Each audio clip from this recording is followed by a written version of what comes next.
तो मूवी के शुरुआत में हमें एक लड़के जुन्बो को दिखाया जाता है जो कि एक फ्लैट में अपने परिवार के साथ रहता है। वह अपना पूरा दिन अपने फ्रेंड के साथ लाइव वीडियो गेमिंग में बिताता है और उस दिन भी वह गेम खेल रहा था, लेकिन उसकी फैमिली घर पर नहीं थी। और उस वक्त न्यूज पर रिपोर्ट आता है कि स्कॉल सिटी में वायरस फैल गया है और उसे इन्फेक्टेड होकर लोग एक दूसरे को काट रहे हैं। यह वायरस इस हद तक पहुंच गया है कि इसे गवर्नमेंट भी कंट्रोल नहीं कर पा रही है और जो लोग सरवाइव कर गए हैं उन्हें बचाने के लिए कोई रास्ता नजर नहीं आ रहा है। और यह न्यूज़ सुनते ही वह अपने बालकनी से बाहर देखता है कि वहां पर इन्फेक्टेड लोग बहुत बुरी तरह से लोगों को काट रहे हैं और यह देखकर वह बहुत ज़्यादा घबरा जाता है। असल में वह वायरस ज़ोंबी वायरस था और उसकी वजह से लोग इन्फेक्टेड होकर ज़ोंबी बन रहे थे। और अब जैसे ही वो अपने फ्लैट में आता है तो उसका एक नेबर ज़बरदस्ती उसके फ्लैट में आ जाता है जो जुन्बो को वॉशरूम इस्तेमाल करने के लिए कहता है। अब जुन्बो न्यूज़ देखता है कि लोग इन्फेक्टेड होने पर उनका फेस बिल्कुल वाइट हो जा रहा है और आइस रेड हो जा रही है और इसके साथ ही उसका नेबर एक ज़ोंबी बन जाता है। लेकिन फिर भी जुन्बो उसको अपने फ्लैट से बाहर निकाल देता है और जल्दी से डोर को बंद कर देता है। और जुन्बो को उसके फैमिली का मैसेज भी आता है कि क्या वो ठीक है और एक मैसेज आता है स्टे अलाइव। वह एक पेपर पर अलाइव लिखता है और उसे अपने फैमिली के पिक्चर पर लगा देता है और जुन्बो खुद को फ्लैट में बंद कर लेता है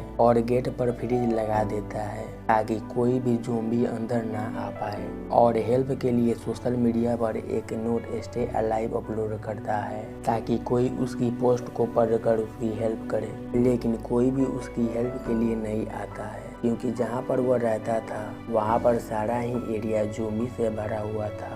और यह सब उसने अपने ड्रोन की मदद से पता लगाया था जब उसके पास सिग्नल था और उसकी मोबाइल की बैटरी डेड हो चुकी थी और नेबरहुड में यह वायरस तेजी से फैल रहा था और सब लोग ज़ोंबी बन गए थे।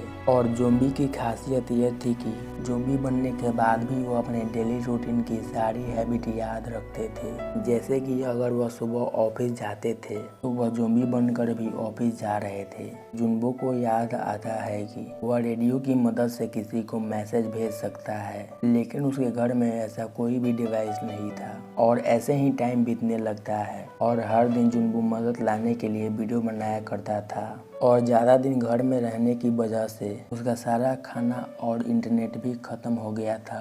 और रात को वह एक पुलिस ऑफिसर को देखता है जो कि अपनी जान बचाने के लिए उन ज़ोंबी से लड़ रही थी, लेकिन वह ज़ोंबी उसे भी मार देते हैं। वह सब कुछ जुन्बो के आंखों के सामने हो रहा था। वह उन ज़ोंबीज़ का ध्यान अपने तरफ करने के लिए उन्हें बचाने की कोशिश करता है, लेकिन उसका कोई भी फायदा नहीं होता। इसी वक्त एक ज़ोंबी मेन डोर को ओपन करके अंदर आने की कोशिश करता है और तब वह ज़ोंबी को लटक कर कुछ इस तरह से दिखाता है जैसे कि वह नीचे गिर गया हो और उसके साथ ही वह ज़ोंबी नीचे गिर कर मर जाता है, लेकिन जुन्बो बच जाता है। लेकिन ज़ोंबी से तो वो अपनी जान बचा लेता है, लेकिन फिर वह देखता है कि घर में खाने की सब चीज़ें खत्म हो गई है और तब वह ड्रिंक पीकर अपना गुजारा चलाता है। स्टार्टिंग में उसे अच्छा फील होता है, लेकिन उसे हेलुसिनेशन होने लगता है कि उसकी फैमिली घर पर आ गई है और सब कुछ नॉर्मल हो गया है, लेकिन असल में ऐसा कुछ भी नहीं था। अब उसके मोबाइल में नेटवर्क आता है और उसकी फैमिली की तरफ से मैसेज आया होता है। वो वॉइस मैसेज एक नॉर्मल इंसान में लाश था क्योंकि अब वो भी ज़ोंबी बन गए थे। वह काफ़ी गुस्से में आ जाता है और घर का सारा सामान तोड़ने लगता है। गुस्से में वह सारा सामान तोड़कर घर से बाहर आ जाता है, लेकिन वह इन ज़ोंबीज़ का खतरनाक रूप देखकर घर में वापस आ जाता है। और इन ज़ोंबीज़ को देखकर वह डिसाइड करता है कि वह ज़ोंबीज़ तो बिल्कुल नहीं बनेगा और यह सोचकर वह खुद को फांसी लगाने वाला होता है। लेकिन तभी एक सामने वाले फ्लोर से लेजर लाइट की मदद से कोई उसे बचा लेता है और वह उठकर देखता है तो उसके सामने वाली बिल्डिंग में एक और सर्वाइवर बची थी जिसका नाम केम यूबिन था। दोनों हर दिन सिग्नल की मदद से बात किया करते थे। यूबिन ने अपने घर के मेन डोर पर एक ट्रैप भी लगाया था जिसके अंदर एक ज़ोंबी फंस जाता है और यूबिन उसे मार देती है। यूबिन एक अच्छी लड़की थी जो कि किसी को भी मारना नहीं चाहती थी, लेकिन सिचुएशन ऐसी थी कि उसे उस ज़ोंबी को मारना पड़ा क्योंकि अगर वह उसे ना मारती तो वह उसे मार देता। था। यूबिन देखती है कि जुनबू काफी दिन से भूखा है, तो वह उसे खाना देने के लिए एक रस्सी को बांधकर उसके अपार्टमेंट में फेंकने की कोशिश करती है, लेकिन जिस बॉल के जरिए वह उस रस्सी को फेंक रही थी वो पहुंचने की जगह नीचे गिर जाता है। तब जुनबू अपना ड्रोन भेजता है और उस ड्रोन के जरिए उन दोनों के बीच एक रस्सी बांधी जाती है और जुनबू तक खाना पहुंच जाता है। इसके बाद एक ज़ॉम्बी उस बॉल को पकड़ लेता है और वह अपने रियल लाइफ में एक फायर फाइटर था और उसे रस्सी पकड़कर ऊपर चढ़ने भी आता था। और यह ज़ॉम्बी के नेचर में शामिल था कि वह अपने किसी भी हैबिट्स को नहीं भूलते थे। और अब वह ज़ॉम्बी उस रस्सी को खींचता है जो रस्सी यूबिन के टेबल से बांधी गई थी। वह टेबल अपने जगह से मूव करता है और जोर से आकर यूबिन को लगता है, जिस वजह से वह बेहोश हो जाती है और वह ज़ॉम्बी रस्सी पकड़कर ऊपर चढ़ने लगता है। जुनबू अपना ड्रोन भेजकर ज़ॉम्बी की अटेंशन को डाइवर्ट करता है और उसके फेस पर एक कट भी लगा देता है। लेकिन अब जुनबू के मेन डोर पर भी ज़ॉम्बीज़ दरवाजा तोड़ने की कोशिश कर रहे थे,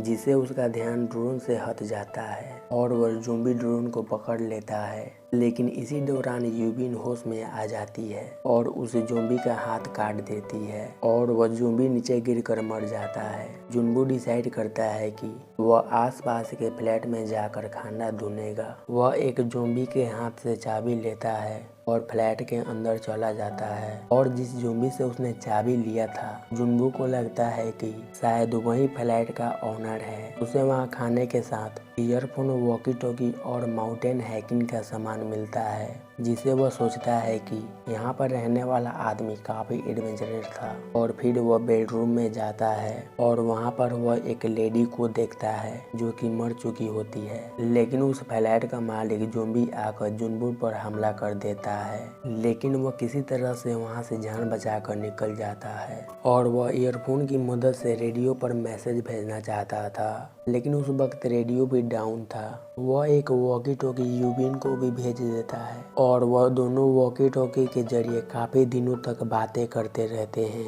यूबिन जुनबू को बताती है कि उसे हाइट से काफी डर लगता है। अब ये लोग पानी पीने के लिए बाहर कंटेनर रखा करते थे और जब बारिश होती थी तो वह कंटेनर पानी से भर जाया करता था और एक दिन बहुत सारे ज़ॉम्बी उस पूरे अपार्टमेंट में फैल जाते हैं और उन ज़ॉम्बीज़ के मूवमेंट से ऐसा लग रहा था कि बारिश हो रहा है, लेकिन वह उन ज़ॉम्बीज़ की भागने की आवाज़ थी।